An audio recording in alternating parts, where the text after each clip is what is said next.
This is the moment to repay the trust of those who sent us here by delivering on the people's priorities with the most radical Queen's speech for a generation. And if there was one resounding lesson of this election campaign, one message I heard in every corner of these islands, it's not just that the British people want their government to get Brexit done, though they do. They want to move politics on and move the country on.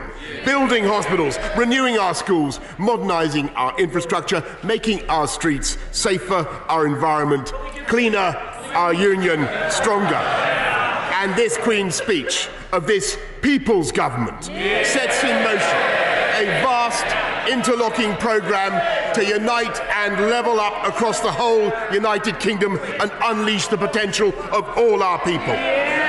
This one nation government will enshrine in law record funding for our NHS, take back control of our borders with a wholly new immigration system, toughen our criminal justice system with longer sentences for the most dangerous offenders, double investment in basic science research, and protect our environment with a bill so ambitious and so vast that there is no environmentally friendly way of printing it off. And Mr. Speaker, this is not a programme for 1 year or one parliament. It is a blueprint for the future of Britain. Just imagine where this country could be in 10 years' time. Trade deals across the world, creating jobs across the UK. 40 new hospitals, great schools in every community, and the biggest transformation of our infrastructure since the Victorian age. British scientists using new gene therapies to cure the incurable, the hitherto incurable, and leading the dawn of a new age of electric vehicles, not just cars, but planes, pioneering solutions to the challenge of climate change. And I do not think it vainglorious or implausible to say that a new golden age for this United Kingdom is now within reach. And in spite of the scoffing, in spite of the negativity, in spite of the scepticism that you will hear from the other side, we will work flat out to deliver it. Mr. Speaker, Her Majesty's gracious speech was expertly proposed by a beacon of our one nation conservatism, my honourable friend, the member for Chatham and Aylesford, who is not only a football coach of great distinction, who has done much to champion the female game, which will be a key part of this country's bid for the 2030 World Cup. But she is so personally skilled at the game, with what has been described by her adversaries as a take no prisoners style, that according to the Daily Telegraph, and if you can't believe the Daily Telegraph, Mr. Speaker, what can you believe? She was once barred from playing against men to protect their egos, and has even used this dispatch box. For an impromptu game of kicking up. He uses this dispatch box as a goal mouth, Mr. Speaker, in what was probably one of the less shocking innovations tolerated by the previous Speaker. My honourable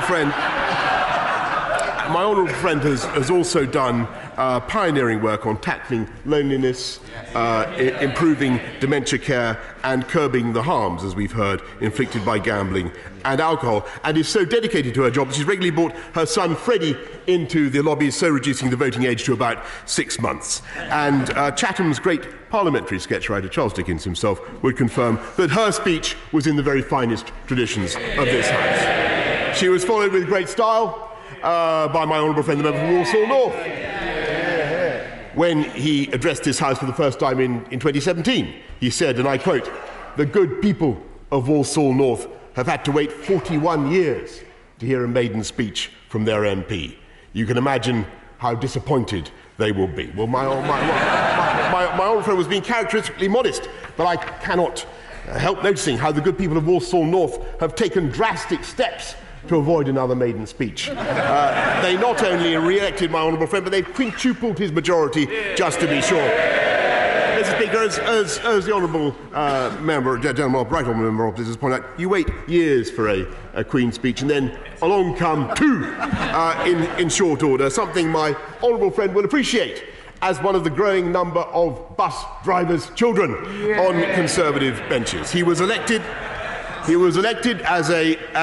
I know you want to ask about. I know the honourable gentleman wants to ask about buses, but I must make sense. He was elected as a blue-collar Conservative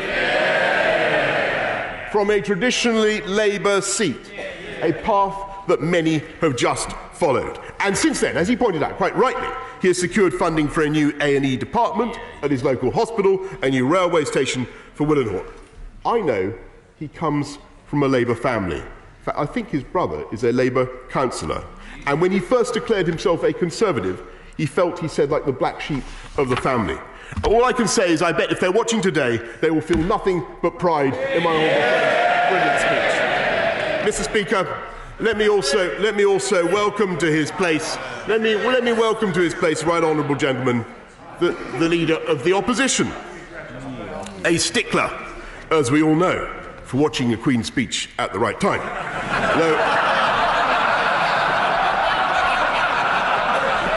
I don't know what he has against coronation chicken, Mr. Speaker. As our exchanges across these dispatch boxes come towards a close, alas, let me say that our personal relations have always been excellent, and as for all our disagreements, I have never doubted that the right honourable gentleman's beliefs are deeply held, and his sincerity is to be admired. Certain members of his shadow cabinet, on the other hand, are absolutely clear where the responsibility of the election result lies. The voters of the country have let their side down, let his side down. They have forfeited the confidence of the opposition, and the time has come for Labour to take the only possible step: dissolve the electorate and replace it with a new one. At least I think that's what the lady for Islington and Finsbury said. For my own part, Mr. Speaker, I feel a colossal sense of obligation to the electorate that I and we are humbled to serve, and to those people who lent us their votes, however hesitantly. This government will now engage flat out on a programme of change for the better.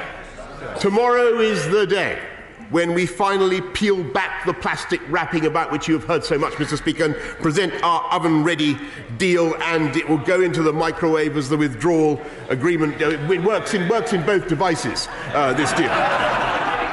Taking back control of our money, our borders, our laws, our trade, clearing the way for an overarching programme of national renewal. And above all, it is time to invest in that institution that gives the country its cohesion and even our national spirit. The simple and beautiful idea that whoever you are, the NHS is there for you when you fall sick. And as our NHS cares for us, so we will care for the NHS, delivering the biggest cash boost in a generation, and for the first time this Queen's speech guarantees a new funding settlement in law. And what will that pay for, Mr. Speaker? I hear you ask, the biggest hospital building programme in living memory, with 40 new hospitals, 50,000 more nurses and their bursaries, 6,000 more GPs, 50 million more GP appointments, and we will introduce an NHS visa, a new NHS visa, to fast-track talented staff from overseas. We will scrap those iniquitous hospital parking charges for all staff and vulnerable people, and we will guarantee dignity and fairness for everyone in their later years with a long-term and sustainable solution to social care. And indeed, I invite cross-party work on that solution in the spirit of cooperation that I think is supported by many, many members on both sides of this House. And, Mr. Speaker, while many of these measures were indeed foreshadowed in the last Queen's speech, fortified by our new mandate, we will go even further. We will give millions of tenants greater rights over their rented homes, abolishing no-fault evictions. We will help millions of commuters whose lives are made miserable by strike action, by imposing minimum service agreements. On that, I'm happy to give way. If he's opposed to helping struggling commuters, and I'm delighted to hear from him. Come on. Earlier on, he used the slogan "People's Parliament," but the people of Scotland rejected his government. And if he really believes in the people, isn't it right the people of Scotland should have their say in a referendum? Mr. Speaker, I think it was Nicola Sturgeon herself who said that the referendum in 2014 was a once-in-a-generation event. And I don't know about you, Mr. Speaker, but I feel that the Scottish Nationalist Party should concentrate more on delivering on the domestic priorities of the people of Scotland and rather less on breaking up our United Kingdom. We will abolish. I believe, Mr. Speaker, that if I gave way to the honourable gentleman, I would be forced to repeat the point I've just made. We will abolish the threat of no-fault evictions, and we will take forward our plans to rejuvenate and, in some cases, and in many cases, Mr. Speaker, to revolutionise the infrastructure of Britain, including Northern Powerhouse Rail. We will remedy the scandal that Leeds is the largest city in Western Europe without a light rail or a metro. We are dramatically improving local bus services, levelling up across the country to the standards set in London, at least as they were set under a previous mayor. And we are investing nearly £30 billion in our road network, including upgrading the A66 to the first continuous dual carriageway across the Pennines since the 1970s. And above all, this one nation government will strengthen our United Kingdom of England, Scotland, Wales and Northern Ireland, the most successful union in history, and a sacred inheritance that this Parliament will never allow anyone to rip up or rend asunder. And we will stand by one of the greatest international symbols of British courage and daring, our armed forces. The men and women who sacrifice so much to safeguard our way of life. We will protect our protectors from unfair and vexatious legal claims which undermine their morale and confidence. And we will spare no effort in addressing the profound concerns of millions about the state of our criminal justice system, with the first Royal Commission for almost 30 years. And action now to impose tougher sentences on the most serious offenders. Now, if the honourable lady opposite actually wants to contest the need for tougher sentences for serious offenders, I'm happy to hear her view. I'm very grateful to the Prime Minister for giving way. I'd like to ask him, in the Queen's speech there was mention of a sentencing bill. Will this include provision for increasing the sentence for death by dangerous driving from 14 years to life imprisonment? And if it won't, is the government open to accepting an amendment? The honourable lady makes an important and valid point, and I have no doubt that she reflects the concerns of her constituents, and we will certainly be looking at what we can do to make sure that people who are guilty of dangerous driving do receive the penalties that they deserve. And I know that the Home Secretary will listen very carefully to what she has said. We will end the dangerous practice of early release of terrorists.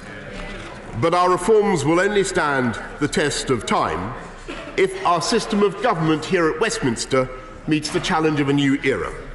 The steady erosion of faith in politics has poisoned our public life, and so we will establish a Constitution, Democracy and Rights Commission to recommend proposals to restore trust in our institutions and our democracy. And, as a first step, we will repeal the Fixed Term Parliament Act, so that never again can we have the ludicrous spectacle of an opposition party trying to defy the will of a majority of the House and run away from a general election. And we will do everything in our powers. To restore devolved government in Stormont so that Northern Ireland is once again ruled by its own elected representatives. And when it comes to standing by our friends,